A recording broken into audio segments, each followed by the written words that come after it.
Hey guys, it's that Dividend guy coming at you with another stock market news update. So I actually saw this one on Instagram. It's on CNBC News.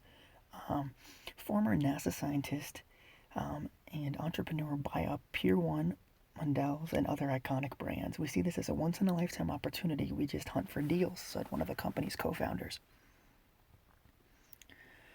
What do Dress Barn, Pier 1 Imports, and Mondel Sporting Goods have in common beyond their retail downfall? They all have been targeted by a little-known Florida-based investment firm run by former NASA scientist and serial entrepreneur aiming to buy iconic American brands and turn them into e-commerce businesses.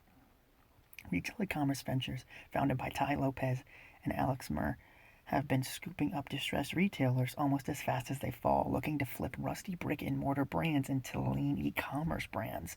On Thursday, the holding company was the highest bidder for Mondel Sporting Goods intellectual property and other assets related to its e-commerce business for $3.7 million, according to people familiar with the matter.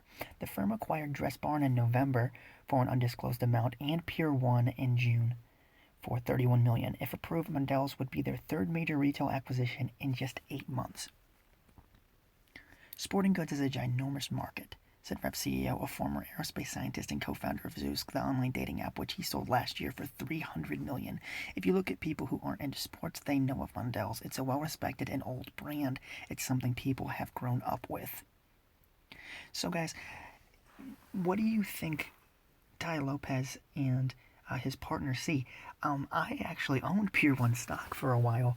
I owned about 150 shares, and the press behind the stock and the business was just terrible. They called it a dumpster fire. Like, it was some of the harshest business publication I'd ever seen in my life. But I do see what they mean. I mean, Warren Buffett said, buy when others are fearful. And honestly, during the pandemic, retailers are going to get slammed. Like, not only you have so many different areas that they're being attacked from, Amazon is hurting retail really bad. So if you don't have the scale of like a Walmart or a Target, then you're going to, it's going to be hard to be in business when e-commerce is growing so much. Not only that, you also have competition in retail space anyway. Then you have the online aspect of it, and then you also have now these strict bans on people being able to come into your stores. So they're just getting attacked from so many different angles that it's hard for them to stay in business. But how do you guys think this is going to play out?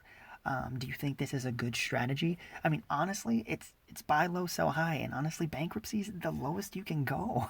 I mean, these are companies that are technically being told they have to sell their assets because they're not profitable. They're going out of business and they're selling their assets, and somebody's buying them up and saying, you know what, 80% of your sales are coming from retail sales. If you switch that, people will come and buy from these brands because they're so iconic. They're buying these brands for the namesake and then restructuring the business to be e-commerce. And I think they have a really good business model. I'll be interested to see how it goes. But literally, Pier 1 was rated a dumpster fire stock and a dying brand, and that's literally the headline was Pier 1 is a dumpster fire. So I'm really interested to see how this gets turned around. I know he bought Radio Shack.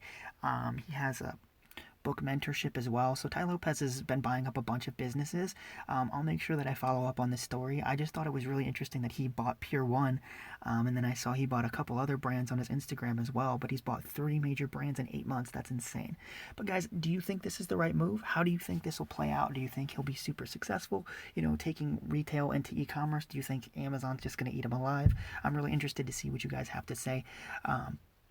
I think it's a cool play, though. I think it's a really interesting way to get into e-commerce by buying iconic brands and repurposing them into an e-commerce space. I think it'll be a good play. But anyways, guys, thank you so much for watching. I just wanted to cover this because I saw it on Instagram. Thought it was really interesting. So let me know what you guys think. Is Ty Lopez smart for doing this, buying, trusted but decaying brands and trying to repurpose them? Let me know down in the comments below. Thanks, guys, and I'll see you guys in the next stock market news update. Take care.